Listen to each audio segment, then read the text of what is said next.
जय श्री कृष्ण भक्तों, प्रेम से बोलिए जय श्री हरि विष्णु। अजय एकादशी व्रत बड़ा ही पुण्यदायी होता है। आज हम आपको सुनाने जा रहे हैं भाद्रपद मास की अजय एकादशी की वो पावन कथा जिसकी महिमा सुनकर मन पवित्र हो जाता है, पाप नष्ट हो जाते हैं और हृदय में भक्ति का दीपक प्रज्वलित हो उठता है। इस संसार में हर प्राणी अपने कर्मों का फल अवश्य भोगता है, लेकिन भगवान की कृपा और शास्त्रों में बताए गए उपायों से पापों का नाश संभव है। भाद्रपद मास की कृष्ण पक्ष की अजय एकादशी इसी महान उपयोगों में से एक है। शास्त्रों में कहा गया है कि एकादशी का व्रत समस्त पापों को भस्म कर देता है और मनुष्य को दिव्य पुण्य का भागी बनाता है। विशेषकर भाद्रपद मास के कृष्ण पक्ष में आने वाली अजय एकादशी का महत्व अत्यंत अद्भुत और कल्याणकारी है। इस व्रत का पालन करने से न केवल वर्तमान जन्म के पाप नष्ट होते हैं, बल्कि पूर्व जन्म के भी कर्मों का प्रभाव मिट जाता है। यह व्रत मनुष्य को जीवन के सभी कष्टों से मुक्त करता है और उसे मोक्ष की प्राप्ति का मार्ग प्रशस्त करता है। पुराणों में यह भी उल्लेख है कि जिसने अजय एकादशी का व्रत किया और कथा का श्रवण किया, उसे वही फल प्राप्त होता है जो गंगा स्नान, दान, तप और यज्ञ से मिलता है। और तो जिसने इसे दूसरों को सुनाया, उसे स्वर्ग में विशेष स्थान मिलता है। इस व्रत की विशेषता यह है कि साधारण मनुष्य से लेकर महान राजा तक सभी के लिए समान रूप से फलदायक है। इसलिए अजय एकादशी को पुनर्जन्म और पापों से मुक्ति देने वाली एकादशी कहा जाता है। भक्तों, आपसे निवेदन है कि इस कथा को श्रद्धा भाव से अंत तक अवश्य सुने और श्री हरि विष्णु कृपा प्राप्त करें। इस कथा को अधूरा मत छोड़ना, क्योंकि अधूरी सुनी कथा का पुण्य भी अधूरा ही होता है और कृपा भी तो चाहिए। आइए पूरे प्रेम से कथा में डूब जाएं। भाद्रपद मास की अजय एकादशी की यह पावन कथा स्वयं भगवान श्री कृष्ण ने महाभारत काल में धर्मराज युधिष्ठिर को सुनाया था। उन्होंने कहा, राजन, इस एकादशी का व्रत इतना पावन और पुण्यदायी है कि इसके प्रभाव से मनुष्य के समस्त पाप नष्ट हो जाते हैं और उसे दिव्य लोकों की प्राप्ति होती है। अजय एकादशी का व्रत पुनर्जन्म के पापों को भी भस्म कर देता है और मोक्ष का मार्ग प्रशस्त करता है। इसकी कथा त्रेता युग में सत्यवादी और धर्मनिष्ठा राजा हरिश्चंद्र से जुड़ी हुई है। वे अपने सत्य व्रत और वचन पालन के कारण उसी संसार में प्रसिद्ध थे, किंतु देवताओं के राजा इंद्र को उनके कृत्य से ईर्ष्या होने लगी और उन्होंने महर्षि विश्वामित्र को राजा की परीक्षा लेने के लिए प्रेरित किया। तब महर्षि विश्वामित्र ने अपने योग बल से ऐसा स्वप्न रचा जिसमें राजा हरिश्चंद्र ने उन्हें संपूर्ण राजदान कर दिया। जब अगले दिन विश्वामित्र अयोध्या पहुंचे तो उन्होंने राजा से वही राज्य मांगा। हरिश्चंद्र ने सत्यव्रती होकर वस्त्र में दिए गए दान को भी वास्तविक मानकर अपना समस्त राज्य सौंप दिया। राजा न सोचा, न सत्य पालन से बढ़कर कोई धर्म नहीं, और यदि मेरा राज्य चला भी गया तो कोई बात नहीं, परंतु वचन भंग करना असत्य होगा। इस प्रकार वे अपने परिवार सहित राजमहल से बाहर निकल गए। अब उनके पास न तो धन रहा और न ही अधिकार, न सेना, न प्रजा। वे केवल एक सत्यनिष्ठा राजा रह गए। जब जीवन निर्वाह की समस्याएं सामने आई तब उन्होंने अपने वस्त्र और आभूषण तक बेच डाले, किंतु उनका संकट यही समाप्त नहीं हुआ। ऋषि ने उनके दक्षिणा की मांग भी की। तब राजा को अपनी धर्मपत्नी और पुत्र तक को दास्तव में बेचना पड़ा। यह दृष्टि इतना हृदय विदा कारक था कि देवताओं तक ने विस्मय किया। एक राजा जो प्रजा पालक था, वही अपने परिवार को दास बना रहा था। परंतु राजा हरिश्चंद्र ने सोचा कि यदि वचन दिया है तो उसे निभाना भी होगा, चाहे कितना ही कठिन क्यों ना हो। इस प्रकार उन्होंने अपनी पत्नी सेव्या और पुत्र रोहिताश्व को चांडाल के हाथ बेच दिया और स्वयं भी चांडाल का दास बनकर शमशान भूमि का रक्षक बनने लगे। तब उनका कार्य यह था कि जो व्यक्ति अपनी मृत्यु संबंधी का दाह संस्कार करने आता, उससे शुल्क लेकर ही उसे अग्नि संस्कार करने की अनुमति देते। एक समय का राजाधिराज अब चांडाल के आदेशों का पालन करने वाला दास बन गया।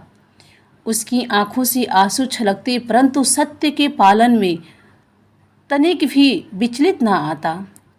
रात को शमशान की निस्तबंधता, चिताओं की धधकती अग्नि और विलाप करती जनता के बीच राजा हरिश्चंद्र खड़े रहते। उनका मन बार बार व्याकुल होता कि आखिर मैंने ऐसा कौन सा पाप किया है जो मुझे यह दुर्दिन देखने को पड़ रहे हैं। क्या केवल सत्य पालन ही मेरा अपराध है कि मुझे अपने पुत्र को भी दास बनाना पड़ा।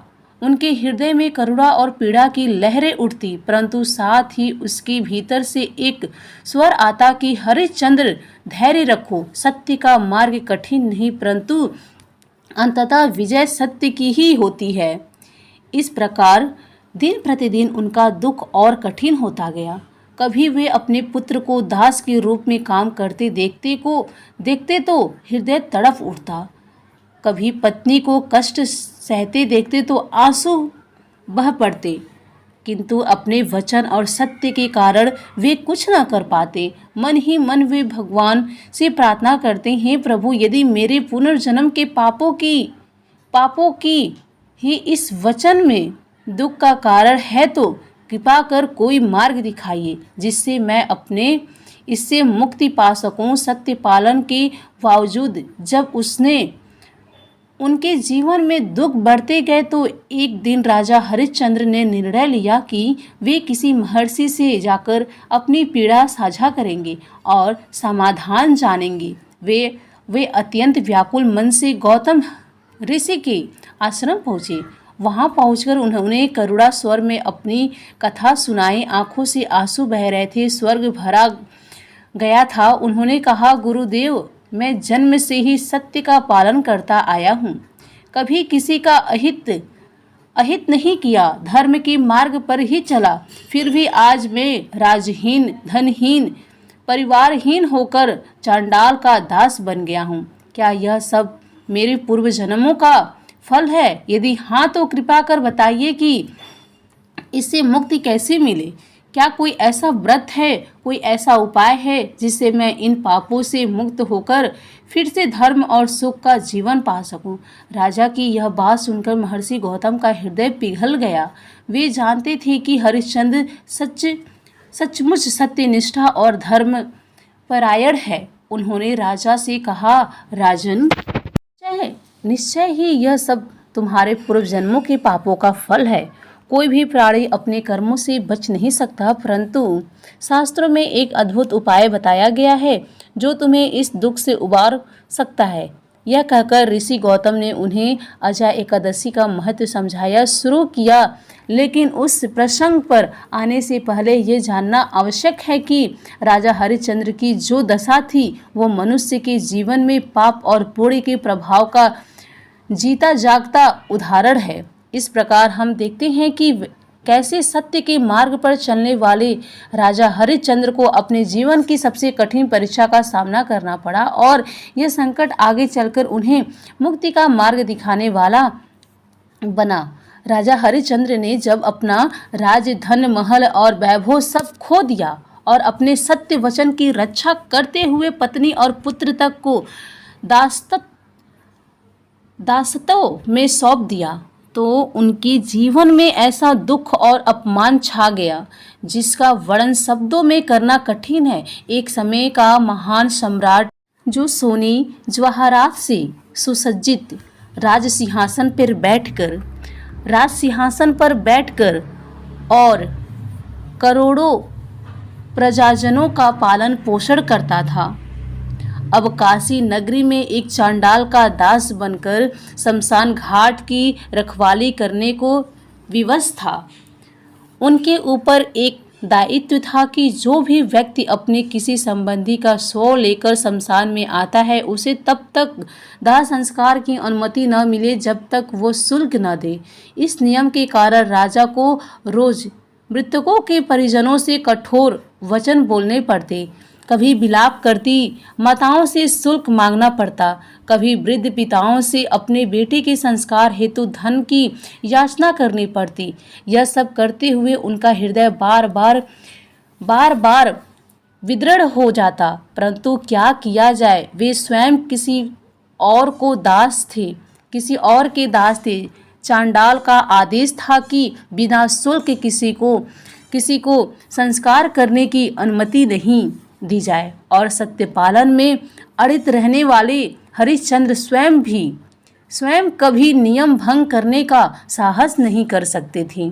धीरे धीरे उनकी स्थिति इतनी दयनीय हो गई कि वे दिन रात बस आंसू बहाते। कभी सोचते कि मैंने जीवन भर सत्य का पालन किया, किसी का अहित नहीं किया, कभी झूठ नहीं बोला, फिर भी मुझे इतना कष्ट क्यों भोगना पड़ रहा है? क्या यह किसी प्रकार का अन्याय नहीं? परंतु तुरंत ही उनका अंतःकरण उत्तर देता कि हरिश्चंद्र, ईश्वर के न्याय में कभी अन्याय नहीं होता। यह सब अवश्य ही मेरे पूर्व जन्मों के पापों का फल है। इस विचार से वे और अधिक व्यथित हो जाते। वे सोचते, यदि यह मेरे पापों का फल है तो इनसे छुटकारा कैसे मिलेगा? क्या कोई मार्ग है इससे मैं इस अंधकारमय जीवन से बाहर निकलकर फिर से प्रकाश और सुख पा सकूं? उनकी व्यथा का पारावार नहीं था। वे अपनी पत्नी स्व्या को देखते, जो दिन रात परिश्रम करती, अपमान सहती, अपने ही पुत्र को चांडाल की सेवा में तड़पता हुआ देखती और मौन रहती। इनका पुत्र रोहिताश्व बालक था, किंतु उनके बाल्यकाल का सुख छीन गया था। वो कभी खेल नहीं पाता, कभी आनंद नहीं पा सका। उसकी आंखों में मासूम आंसू छलकते, परंतु भाग्य ने उसे भी कठोर परीक्षा में डाल दिया था। ये सब देखकर राजा हरिश्चंद्र का हृदय बार बार रो पड़ता, किंतु फिर भी उन्होंने कभी सत्य से मुंह नहीं मोड़ा। यह एक दिन की घटना विशेष रूप से मार्मिक है। जब एक ब्राह्मण अपने पुत्र का मृत्यु शरीर लेकर शमशान पहुंचा, वो निर्धन था, उसके पास शुल्क देने को कुछ भी नहीं था। चरणों में गिरकर विनती की कि राजन, मैं निर्धन हूँ, मेरे पास देने को कुछ नहीं, कृपया मेरे पुत्र का अंतिम संस्कार करने दीजिए। ये सुनकर राजा का हृदय द्रवित हो उठा। वे स्वयं एक पुत्र के पिता थे और जानते थे कि पुत्र वियोग कितना पीड़ादायक होता है, परंतु क्या करे, चांडाल का कठोर आदेश था। वे स्वयं दास थे, नियम का उल्लंघन नहीं कर सकते थे। हृदय रो रहा था, किंतु वाणी से उन्हें शुल्क मांगना ही पड़ा। उस क्षण उनके हृदय में गहन पीड़ा उठी और वे सोचने लगे, हे प्रभु, यदि यही सत्य है तो यह कितना कठोर है, ये कितना क्रूर है कि एक पिता दूसरे पिता से अपने मृत पुत्र के संस्कार हेतु धन मांगने का विवश हो रहा है। उनकी व्यथा इतनी गहरी थी कि उसी दिन उन्होंने निर्णय किया कि वे किसी महर्षि से मार्गदर्शन प्राप्त करेंगे, क्योंकि अब जीवन असहनीय हो चुका था। वो बार बार आकाश की ओर देखकर प्रार्थना करते, हे नारायण, आप ही सच्चे पालक हैं, कृपा कर मुझे कोई उपाय बताइए, मैं आपके शरणागत हूँ। इस प्रकार वे व्याकुल होकर गौतम ऋषि के आश्रम पहुँचे। वहाँ पहुँचते ही उन्होंने उन्हें प्रणाम किया और आंसुओं से भरे नेत्रों से अपनी करुणा कथा सुनाई।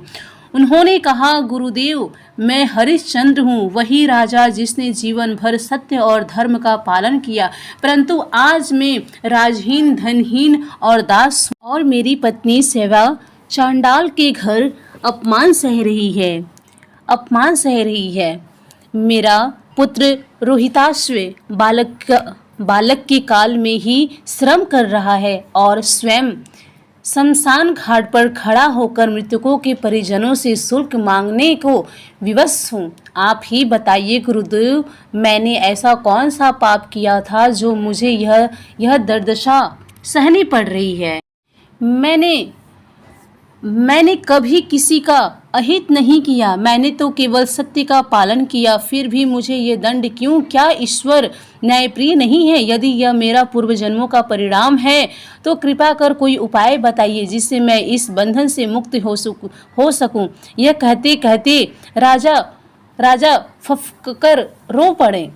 उनकी आंखों से आंसू निरंतर बह रही थी। उनके स्वर इतनी करुणा थी कि स्वयं गौतम ऋषि का हृदय भी पिघल गया। उन्होंने स्नेहपूर्वक राजा को संभाला और कहा, राजन धैर्य रखो, सचमुच तुम्हारे जीवन की यह कठिन परीक्षा है। मनुष्य अपने पूर्व जन्मों के पापों से बच नहीं सकता, परंतु शास्त्रों में एक ऐसा उपाय बताया गया है कि जिससे सबसे बड़े पाप भी नष्ट हो जाते हैं और जीवन में सुख और शांति लौट आती है। वो उपाय है अजय एकादशी का व्रत। अजय एकादशी का व्रत। इतना कहकर ऋषि गौतम ने राजा को विस्तार से अजय एकादशी के व्रत का महात्म्य सुनाया। प्रारंभ किया। उन्होंने कहा कि इन व्रत के प्रभाव से मनुष्य के सभी पाप भस्म हो जाते हैं, चाहे वो कितनी ही गहरे क्यों ना हो, और उसे वैसा ही फल मिलता है जैसा अश्वमेघ यज्ञ से प्राप्त होता है। राजा हरिश्चंद्र ध्यान पूर्वक सुनते रहे। उनके हृदय में आशा का संचार होने लगा। उन्होंने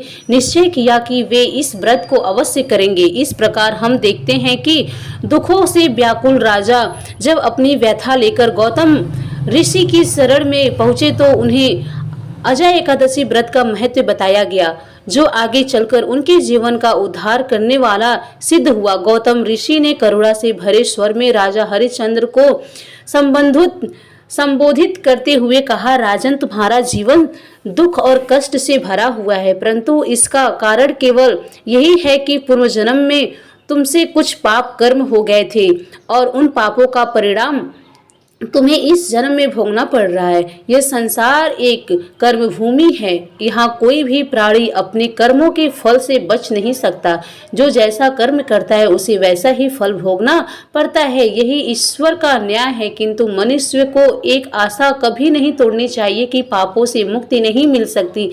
शास्त्रों में अनेक ऐसे उपाय बताए गए हैं कि जिससे मनुष्य पापों का प्रायश्चित कर सकता है, और उन उपायों में एक सबसे श्रेष्ठ उपाय है कि एकादशी व्रत। यह व्रत समस्त पापों को नष्ट कर देता है और मनुष्य को ईश्वर की कृपा प्राप्त होती है। विशेषकर भाद्रपद मास के कृष्ण पक्ष की जो एकादशी आती है उसे अजय एकादशी कहते हैं। यह व्रत इतना महान है कि इसके प्रभाव से सभी पाप भस्म हो जाते हैं और मनुष्य को वही फल प्राप्त होता है जो अश्वमेघ यज्ञ से मिलता है।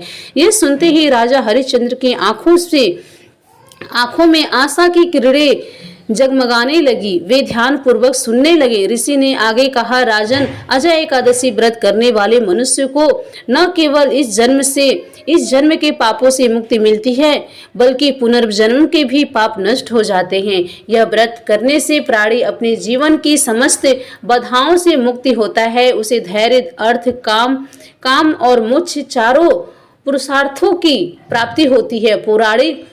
पुराणों में इसका वर्णन मिलता है कि इस व्रत का पालन करने मात्र से मनुष्य को वैसा ही पुण्य मिलता है जैसे हजारों वर्ष तपस्या करने या अनेक यज्ञ करने से भी नहीं मिलता। यह व्रत विशेष रूप से उन लोगों के लिए है जो अपने पापों से मुक्ति पाना चाहते हैं, जो जीवन में दुख से व्याकुल हैं, जो किसी संकट में फंसे हैं। यह व्रत हर वर्ग के व्यक्ति को करना चाहिए, चाहे वो राजा हो या साधारण मनुष्य, गृहस्थ हो या न्यासी, स्त्री हो या पुरुष, सभी को यह व्रत अवश्य करना चाहिए। ऋषि ने विस्तार से व्रत की विधि बताई। उन्होंने कहा, इस व्रत की पूर्व संध्या पर मनुष्य को स्नान कर शुद्ध होकर भगवान विष्णु का स्मरण करना चाहिए और रात्रि को नियम पूर्वक जागरण करना चाहिए। एकादशी के दिन प्रातः काल उठकर स्नान करके भगवान विष्णु का ध्यान करना चाहिए और व्रत का संकल्प लेना चाहिए कि मैं आज अजय एकादशी का व्रत करूंगा। इस दिन अन्न, मसूर की दाल, चना, मांस, मदिरा आदि निषिद्ध पदार्थों का सेवन नहीं करना चाहिए। केवल फलाहार और जल से दिन व्यतीत करना चाहिए और सारा समय भगवान विष्णु के नाम का कीर्तन करना चाहिए। रात भर जागरण कर उनके भजन गाने चाहिए। ब्राह्मणों को दान देकर उन्हें भोजन कराकर स्वयं भी भोजन करना चाहिए। इस प्रकार इस व्रत का पालन करने से मनुष्य को अनंत पुण्य की प्राप्ति होती है। यह सब सुनकर राजा हरिश्चंद्र चकित हो गए। उन्होंने कहा, गुरुदेव, क्या केवल एक दिन का यह व्रत करने से इतने बड़े बड़े पाप कष्ट नष्ट हो जाते हैं? क्या यह संभव है कि अश्वमेध यज्ञ के समान फल केवल इसी एकादशी से मिल जाएगी? ऋषि ने मुस्कुराते हुए कहा, राजन, ये तुम्हारा संशय स्वाभाविक है, परंतु शास्त्र प्रमाणित करता है कि यह व्रत इतना महान है। एक बार नारद मुनि ने भी ब्रह्मा जी से यही प्रश्न किया था कि कौन सा व्रत सबसे सर्वश्रेष्ठ है, जिससे मनुष्य के सभी पाप नष्ट हो जाते हैं और उसे परम पद प्राप्त हो। तब ब्रह्मा जी ने कहा था कि अजय एकादशी का व्रत सबसे सर्वश्रेष्ठ है। यह व्रत नरक के द्वार को बंद कर देता है और मोक्ष का द्वार खोल देता है। यही कारण है कि इसे करने वाले को कभी किसी लोक में दुख नहीं भोगना पड़ता है। इसके प्रभाव से मनुष्य भगवान विष्णु के धाम को प्राप्त करता है। ऋषि ने उदाहरण भी सुनाया। उन्होंने कहा कि एक समय चंद्रवंश में राजा हरिश्चंद्र जैसे ही एक महान राजा ने इस व्रत का पालन किया था। वो राजा भी तुम्हारी भांति अत्यंत संकट में फंसा था। उसने राज धन परिवार सब खो दिया था, किंतु जब उसने अजय एकादशी व्रत किया तो उसके सारे पाप नष्ट हो गए। उसे अपना राज वापस मिल गया और अंततः वो मोक्ष को प्राप्त हुआ। ये सुनते ही हरिश्चंद्र की आंखों से आंसू बह निकले। उन्होंने सोचा कि शायद यह कथा उनके लिए ही कही जा रही है। ऋषि ने कहा, राजन, यह व्रत इतना अद्भुत है कि इसका प्रभाव स्वयं देवता भी अनुभव करते हैं। इसे करने वाला मनुष्य कभी दुख नहीं करता रहता। उसके जीवन में सुख, शांति और समृद्धि आती है। उसके पितरों की तृप्ति मिलती है और उसे स्वयं वैकुंठ धाम की प्राप्ति होती है। हरिश्चंद्र का हृदय अब दृढ़ हो गया। उन्होंने निश्चय किया कि वे इस व्रत को अवश्य करेंगे। उन्होंने गौतम ऋषि से विनम्रता से कहा, गुरुदेव, आप मेरे मार्गदर्शक हैं। कृपा कर मुझे इस व्रत की विधि स्वयं सिखाइए, ताकि मैं शुद्ध रूप से इसे कर सकूं और अपने जीवन के सभी पापों से मुक्ति हो सकूं। ऋषि प्रसन्न हुए और बोली, राजन, तुम्हारा ये संकल्प निश्चित ही तुम्हें पाप मुक्त कराएगा और ईश्वर की कृपा तुम्हें अवश्य प्राप्त होगी। इस प्रकार अजय एकादशी का महत्व सुनकर हरिश्चंद्र ने आशा की किरण पाई और उनके जीवन का नया अध्याय प्रारंभ हुआ। गौतम ऋषि ने अजय एकादशी के व्रत का महत्व और विधि विस्तार से सुनाया। राजा हरिश्चंद्र को इस व्रत के पालन के लिए प्रेरित किया और हरिश्चंद्र ने जब गौतम ऋषि से अजय एकादशी का महात्म्य सुना और यह जाना कि इस व्रत के प्रभाव से मनुष्य के समस्त पाप नष्ट हो जाते हैं तथा उसे अश्वमेध यज्ञ के समान पूर्ण फल मिलता है, तब उनके मन में यह निश्चय दृढ़ हो गया कि वे इस व्रत को अवश्य करेंगे, चाहे परिस्थितियां कितनी भी कठिन क्यों ना हो। वे शमशान घाट पर दास्तों का जीवन जी रहे थे। चांडाल के आदेश पर दिन रात मृतकों के संस्कार के लिए शुल्क मांगना उनकी व्यवस्था थी। पत्नी सेवा पुत्र रोहिताभ भी अपार कष्ट सह रहे थे, किंतु अब उन्हें लगा कि शायद यही अवसर है जब वे इस दिन व्रत के प्रभाव से अपनी स्थिति बदल सकते हैं। अजय एकादशी का दिन जब निकट आया तो उन्होंने पूर्व संध्या को शुद्ध होकर स्नान किया और संकल्प लिया कि कल मैं भगवान विष्णु की कृपा पाने हेतु व्रत का पालन करूंगा। रात भर उन्होंने ईश्वर का ध्यान करते हुए प्रार्थना की, हे राजन, हे जनार्दन, यदि मेरे जीवन में सत्य का कोई मूल्य है, यदि मेरा द्वारा किया गया धर्म पालन आपके लिए प्रिय है, तो इस व्रत के प्रभाव से मेरे पाप नष्ट हो जाएं और मुझे अपनी कृपा का अनुभव हो। एकादशी के दिन प्रातःकाल उन्होंने गंगा में स्नान किया, शुद्ध वस्त्र धारण किए और यथासंभव फलाहार का संकल्प लिया। उन्होंने पूरे दिन अन्न का स्पर्श नहीं किया, केवल जल और फल से गुजारा किया। मन ही मन वे निरंतर ओम नमो भगवते वासुदेवाय मंत्र जप करते हुए रहे। शमशान घाट पर रहते हुए भी उन्हें अपने कार्य को नहीं छोड़ा, किंतु हृदय में निरंतर भगवान विष्णु का ध्यान किया। उस दिन उनके भीतर एक अद्भुत शांति का अनुभव हुआ। उन्हें ऐसा लगा कि जैसे वर्षों का बोझ हल्का हो गया हो। पत्नी शिवा ने भी उसी दिन व्रत का पालन किया। उनके भी प्रातः स्नान कर भगवान विष्णु का ध्यान किया और संकल्प लिया कि वह दिन रात केवल ईश्वर की भक्ति में लगेगी। पुत्र रोहिताभ ने भी बाल्य अवस्था में ही पिता के साथ इस व्रत का संकल्प लिया। वह भी भूखा प्यासा रहकर भगवान विष्णु का नाम लेता रहा। उस दिन पूरा परिवार अपने दुखों को भूलकर केवल ईश्वर में तत्लीन हो गया। रात्रि में उन्होंने जागरण किया, शमशान घाट पर दीपक जलाया, भजन गाया और आंसुओं के साथ प्रार्थना की कि हे भगवान, हमारे जीवन से यह अंधकार दूर हो और आपके दिव्य प्रकाश का अनुभव हो, हमें प्रातः हो। इस प्रकार उन्होंने पूरी निष्ठा और श्रद्धा के साथ अजय एकादशी का व्रत पूरा किया। द्वादशी के दिन प्रातःकाल स्नान कर उन्होंने यथाशक्ति ब्राह्मण को दान दिया, स्वयं भी विधि पूर्वक भोजन किया। उस क्षण से उनके जीवन में अद्भुत परिवर्तन प्रारंभ हुआ। जैसे ही व्रत पूर्ण हुआ, उसी समय आकाश से दिव्य आशीर्वाद की ध्वनि सुनाई दी। राजन, तुमने सत्य का पालन करते हुए भी जो दुख झेले वो तुम्हारे पूर्व जन्मों के पापों का फल था, किंतु अजय एकादशी व्रत के प्रभाव से तुम्हारे सभी पाप अब नष्ट हो गए हैं। अब तुम्हें अपने पूर्व जन्मों के किसी भी कर्म का दंड नहीं भोगना पड़ेगा। यह आकाशवाणी सुनकर हरिश्चंद्र भवभीत भोर हो गए। उनके नेत्रों से आनंदाश्रु बहने लगे। तभी उनके जीवन में चमत्कार घटने लगे।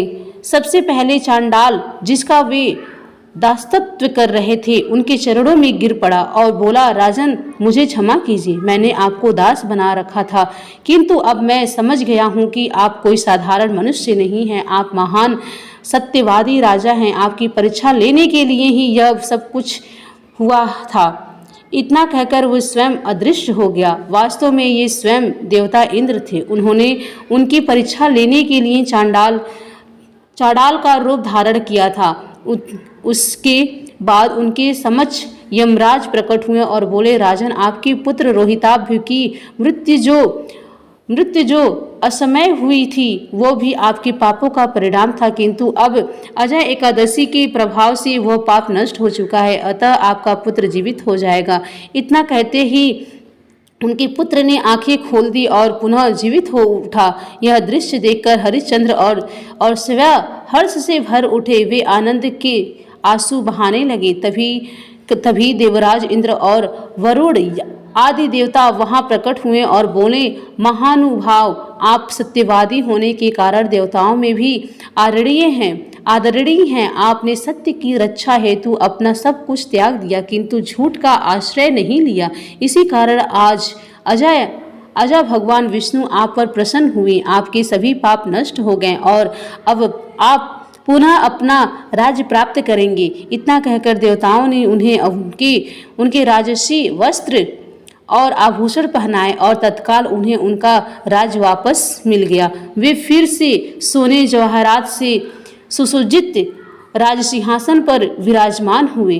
प्रजा ने जब यह समाचार सुना तो सभी लोग हर्षोल्लास से झूम उठे। चारों ओर उत्सव मनाया गया। नगर के मार्ग फूलों से सजाए गए। लोग ढोल नगाड़े बजाने लगे और राजा हरिश्चंद्र की जय जयकार करने लगे। उनके सिंहासन नारोहण के समय देवताओं ने पुष्प वृष्टि की और आकाश में दिव्य ध्वनि गूंजी। सत्य की विजय हुई है, धर्म की विजय हुई है। हरिश्चंद्र के हाथ जोड़कर कहा, यह सब भगवान विष्णु की कृपा और अजय एकादशी व्रत का प्रभाव है। इस व्रत ने मेरे सभी पाप नष्ट कर दिए। इसे कुल उद्धार कर व्रत भी कहा जाता है। अजय एकादशी यह सार्वभौमिक संदेश की है कि चाहे जीवन में कितनी भी कष्ट क्यों ना हो, चाहे इंसान कितना भी विपत्र और दुखी क्यों ना, यदि वो श्रद्धा और विश्वास से इस व्रत को करता है तो भगवान विष्णु अवश्य उसकी रक्षा करते हैं और उसके जीवन में प्रकाश भर देते हैं। इस व्रत की पवित्रता का अनुमान इसी से लगाया जा सकता है कि देवता भी इस दिन उपवास करते हैं, ऋषि मुनि भी इसे करते हैं और साधारण गृहस्थ भी इसे करके अपने जीवन को सार्थक बनाते हैं। अजय एकादशी केवल एक व्रत नहीं बल्कि आत्मा की शुद्धि, पापों से मुक्ति और मोक्ष की प्राप्ति का साधन है। यह मनुष्य को सिखाती है कि चाहे परिस्थितियां कितनी भी प्रतिकूल हो, यदि हम सत्य और भक्ति पर दृढ़ रहेंगे और ईश्वर में विश्वास करेंगे तो अंततः विजय हमारी ही होगी। इस व्रत का पालन करने वाला व्यक्ति लोक और परलोक दोनों में सुखी रहता है और अंततः भगवान विष्णु के धाम को प्राप्त करता है। इस प्रकार अजय एकादशी व्रत की कथा, महिमा और फल स्तुति का श्रवण और पालन करने से मनुष्य जीवन का परम लक्ष्य मोक्ष सुलभ हो जाता है। प्रेम से बोलिए जय श्री हरि विष्णु। जैसे ही और भी रोचक और आध्यात्मिक वीडियो के लिए चैनल को सब्सक्राइब कर लें। दोस्तों, आपको ये कथा कैसी लगी कृपया कमेंट करके ज़रूर बताएं। वीडियो पसंद आया हो तो लाइक करें और अपने दोस्तों के साथ शेयर करें। कमेंट बॉक्स में जय श्री कृष्ण लिखना ना भूलें। फिर मिलते हैं एक और दिलचस्प वीडियो के साथ। धन्यवाद। जय श्री कृष्ण दोस्तों।